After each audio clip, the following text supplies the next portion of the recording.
Barbara Vettoretti 2:08.63, ieri autrice di un'ottima performance nei 200 stile libero al di sotto dei 2:02, è stata medagliata con le assolute. Al suo fianco la Klinar, atleta ha partecipato ai Giochi Olimpici Pechino 2008 e Londra 2012, è stata in carriera campionessa vincitrice dei Giochi del Mediterraneo e medagliata europea nelle specialità dei misti. Lì in mezzo la più giovane Vittoria Grotto, ieri vincitrice con primato della manifestazione dei 200 stile libero juniores, lei già campionessa italiana giovanile dei 400 e 800 stile libero. Vettoretti, Klinar, Grotto nell'ordine ai 3/4 gara.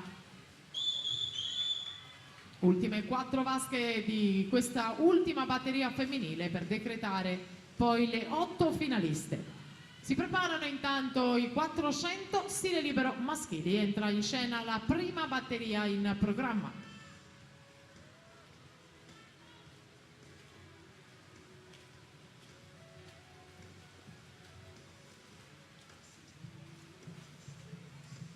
In corsia numero 2 nuoterà Nicolò Rosina, Rarinantes Adria Monfalcone, Francesco Federighi, Futura Cavalieri in 3, Giacomo Creazzo, Leo Sport in 4, Francesco De Bortoli, Veneto Banca in 5, Marco Deano in 6, Arca Team in 7, Samuele Fanfani, Piave Nuoto.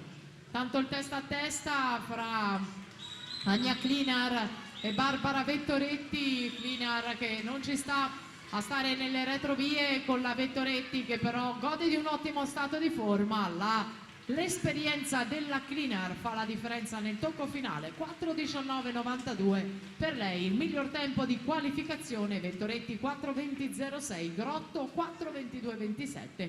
Fra poco i nomi delle 8 finaliste.